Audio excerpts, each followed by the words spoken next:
حافظ عزیر فاروق صاحب ملتان سے پوچھتے ہیں، مفتی صاحب اٹیچ واش روم میں وضو کرنا کیسا ہے؟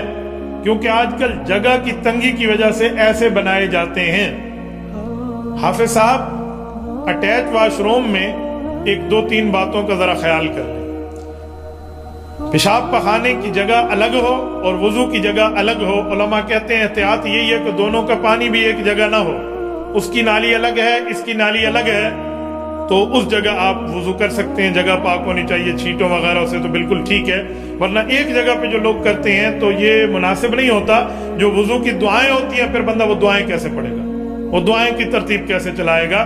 تو اس کو ذرا دیکھ لیں، تو لہٰذا اس سے تھوڑا جدا ہو تاکہ آپ دعائیں بھی پڑھ سکتے ہیں اور جو ہے نا کیا کہتے ہیں وہاں پر وضو بھی کر سکتے ہیں، تو وضو جائز ہے۔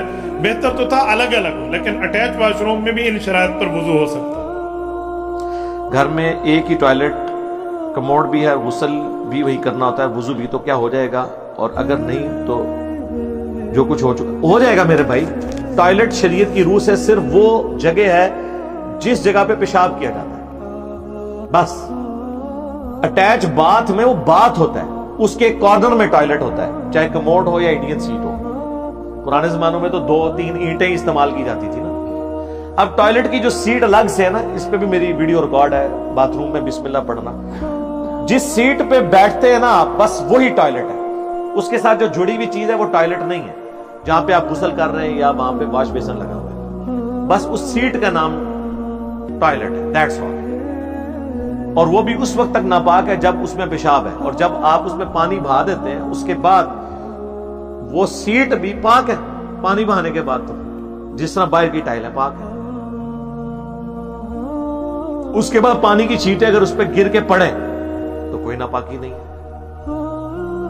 ہاں، پی ٹریپ میں جو پانی ہے وہ ناپاک ہے، اس میں بھی زیادہ پانی بہا دیا اور جو باقی پانی بچ جائے گا وہ بھی پاک ہوگا۔ اب ٹیکنیکلی چیزوں کو دیکھیں نا، اس طرح نہیں ہے کہ جس کی نسبت ہوگی کسی چیز کے ساتھ تو وہ مکمل طور پہ ہی ناپاک ہوگی۔ کپڑے بھی اگر کسی کے ناپاک ہیں تو اتنا حصہ ناپاک ہے جس کے اوپر چھینٹیں ہیں، اور وہ بھی خشک ہو گیا تو وہ کپڑا ناپاک ہے، لیکن اس ناپاک کپڑے کو آپ کے ہاتھ لگ گئے، ہاتھ ناپاک نہیں ہوں گے جب تک کہ وہ گیلا نہ ہو۔ اس طرح آپ پہ غسل فرض تھا اور آپ نے تولیے کو یا کپڑوں کو ہاتھ لگایا، وہ ناپاک نہیں ہوں گے، کیونکہ غسل جو فرض ہوا ہے وہ آپ تو ناپاک ہے ہی نہیں ہے، وہ صرف حکمن نجاست ہے۔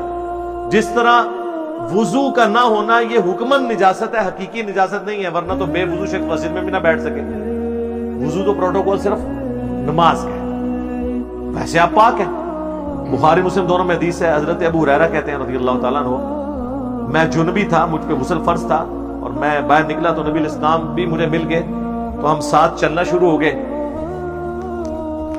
آپ علیہ السلام مجھ سے گفتگو کرنے لگے تو مجھے فوراً یاد آیا کہ میں تو ناپاک ہوں۔ میں چپکے سے کھسکا غسل کرنے گیا، تھوڑی دیر بعد آیا تو حضور نے کہا بھی کدھر چلے گئے تھے؟ یا رسول اللہ میں ناپاک تھا۔ تو آپ نے فرمایا مومن تو کبھی بھی ناپاک نہیں ہوتا۔ تو جس پہ غسل فرض ہے، اللہ کے نبی کہہ رہے ہیں تم ناپاک نہیں ہو، یہ حکمی نجاست ہے، حقیقی نجاست نہیں ہے۔ حقیقی نجاست ہے پیشاب لگ جائے کپڑوں پہ یا جسم پہ۔ وضو اور غسل کا نہ ہونا یہ حکمی نجاست ہے۔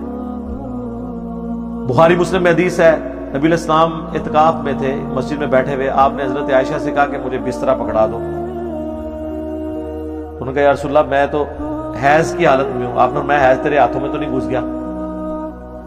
بخاری مسلم میں حدیث ہے کہ میں حیض کی حالت میں ہوتی تھی اور نبی علیہ السلام اپنا سر مبارک میری گود میں رکھ کے قرآن پڑھتے تھے۔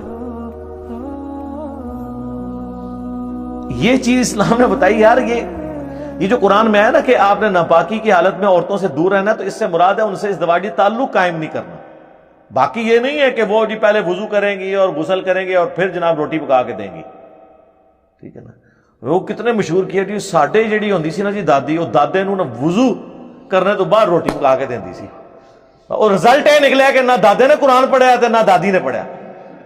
وضو سنبھال کے پھرو اپنا، کڈیا کیا جے وہ چوں، نہ دادے نو پتا قرآن کے لکھا نہ دادی نو پتا۔